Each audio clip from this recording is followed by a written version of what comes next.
Good morning to all of you. Today we will discuss about the topic mutation and isolation of mutant. Then we will start what is mutation. A heritable change in the base sequence of the nucleic acid called mutation. किसी भी base sequence में किसी भी nucleic acid के base sequence में कोई भी heritable change जो होते हैं उसको कहते हैं म्यूटेशन.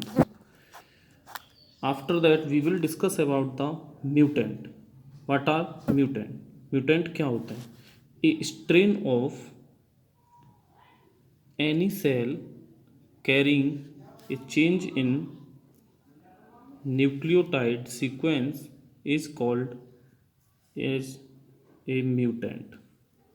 यानी कि कोई भी चेंज न्यूक्लियोटाइड सीक्वेंस के कोई भी सेल जो भी न्यूक्लियोटाइड सीक्वेंस में कोई भी चेंज होता है उसको कहते हैं म्यूटेंट.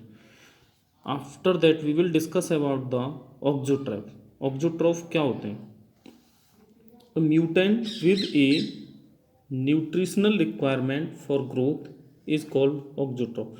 म्यूटेंट जिसके लिए ग्रोथ करने के लिए न्यूट्रिशनल रिक्वायरमेंट की ज़रूरत होती है उसको कहते हैं ऑक्सोट्रॉफ. अब बात करते हैं प्रोटोट्रॉफ. प्रोटोट्रॉफ क्या होते हैं?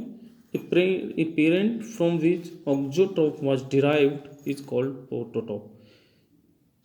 और जहाँ से ऑक्सोट्रॉफ ड्राइव होते हैं, कोई भी पेरेंट जहाँ से ऑक्सोट्रॉफ ड्राइव होते हैं उसको कहते हैं प्रोटोट्रॉफ.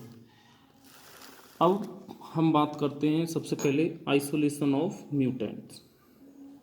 यानी कि mutation occurring in micro organism can be detected and efficiently isolated from the parent organism of other mutants. While studying, we must be aware of wild type character of an organism so the mutant can easily be detected. यानी कि हम isolation of mutant किस तरीके से detect करते हैं, किस तरीके से इजीली डिटेक्ट करते हैं, किस तरीके से उनको आइसोलेट करते हैं, बात करेंगे. उनमें सबसे पहले कुछ डिटेक्शन मेथड्स हैं.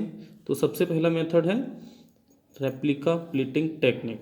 सेकंड मेथड है resistance selection method.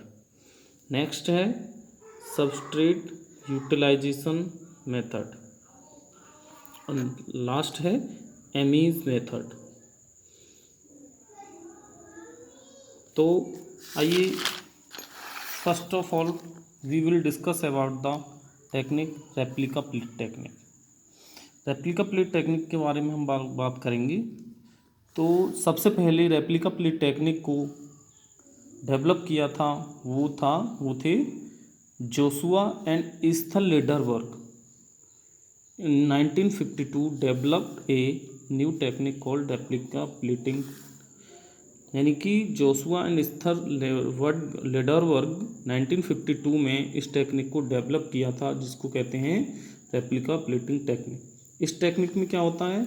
This technique is used to detect auxotrophic mutant. इस टेक्निक को जो है ऑक्सोट्रॉपिक म्यूटेंट को डिटेक्ट करने के लिए भी यूज़ किया जाता है.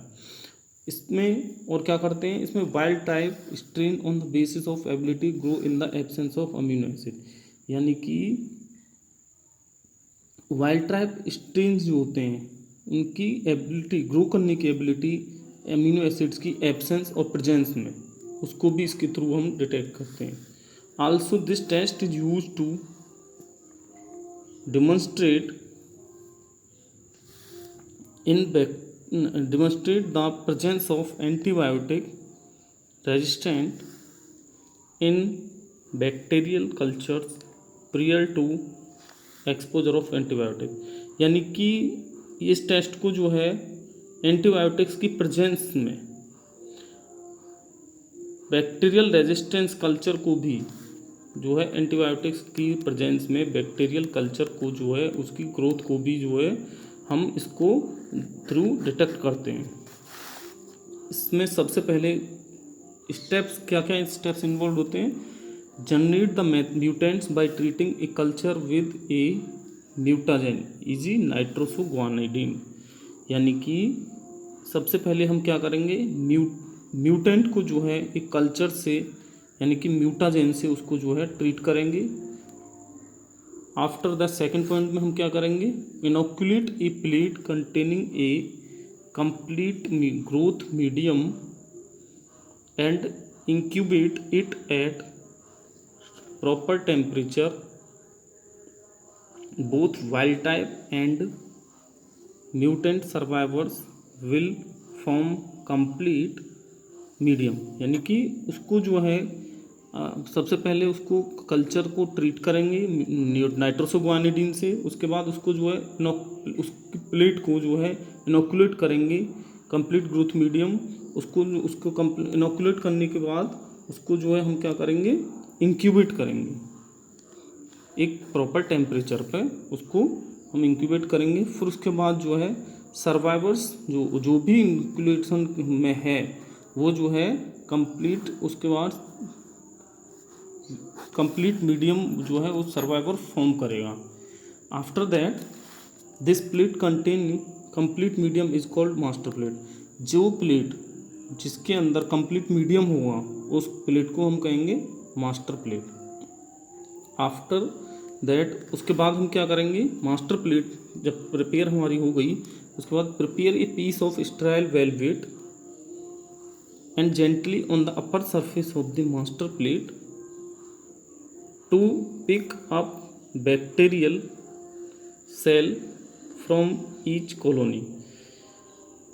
जब हमें मास्टर प्लेट हमारी तैयार हो गई तो उसके बाद जो है एक स्टेराइल वेलवेट क्लॉथ का पीस जो है हम प्रिपेयर करेंगे, उसको जो है किसी भी सरफेस पे अटैच करके उसको जो है मास्टर प्लेट की अपर सरफेस पे को जेंटली प्रेस करेंगे, जिससे क्या होगा, to pick up bacterial cell from each colony, जिससे कि बैक्टीरियल सेल जो है उसके अंदर अडहियर हो जाएंगी ईच कॉलोनी से।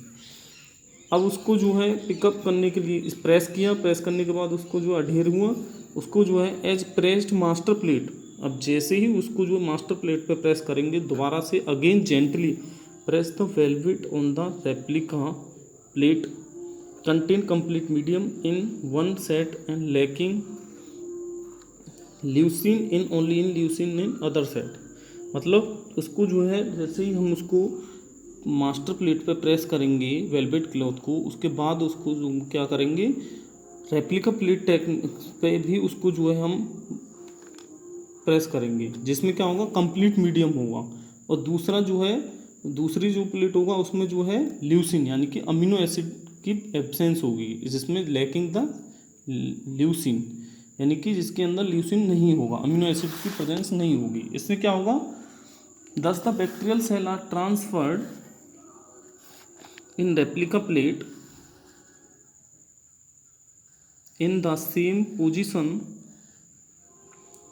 as in master plate, यानी कि जब बैक्टीरियल सेल जो है रेप्लिका प्लेट से मास्टर प्लेट पे ट्रांसफ़र होंगी तो उसके बाद उसको क्या करेंगे, inoculate the plate and compare the replica plate with master plate, यानी कि उसको इनोकुलेट करेंगे, फिर उसको जो है जो भी हमने उसको स्टेराइल वेलवेट क्लॉथ से उसको प्रेस किया है उसको जो है रेप्लिका प्लेट को मास्टर प्लेट के साथ कंपेयर करेंगे, यानी कि कोई भी बैक्टीरियल कॉलोनी जो है रेप्लिका प्लेट टेक्निक में ग्रो हुई है या नहीं। जैसे आइए हम इस डायग्राम की हेल्प से इसको समझेंगे।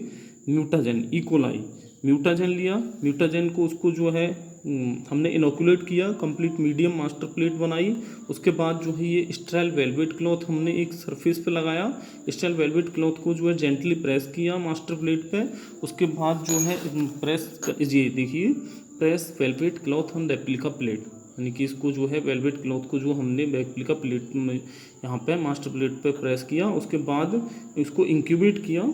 इंक्यूबेट करने के बाद हम क्या करेंगे, दो प्लेट में जो है इसको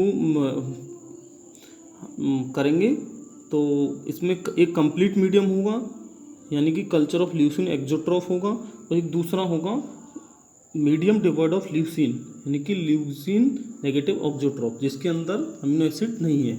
तो हम देखेंगे कि कंप्लीट ग्रोथ मीडियम जो है ल्यूसीन की जहाँ पर प्रेजेंस है वहाँ पर होगी, और जहाँ पर ल्यूसीन की प्रेजेंस नहीं है कंप्लीट ग्रोथ मीडियम उसके अंदर नहीं होगी। तो इसके हम जो है अमीनो एसिड की प्रेजेंस में जो है अमीनो एसिड की प्रेजेंस में स्ट्रेंथ को जो है एबिलिटी को ग्रोथ को चेक करते हैं, और एंटीबायोटिक्स की प्रेजेंस में जो है इसको हम ये एंटीबायोटिक्स की प्रेजेंस में जो है ये कल्चर मीडियम ग्रो कर पा रहा है कि नहीं कर पा रहा है, इसकी रेजिस्टेंस को भी हम इस मेथड के थ्रू देखते हैं। Thank you.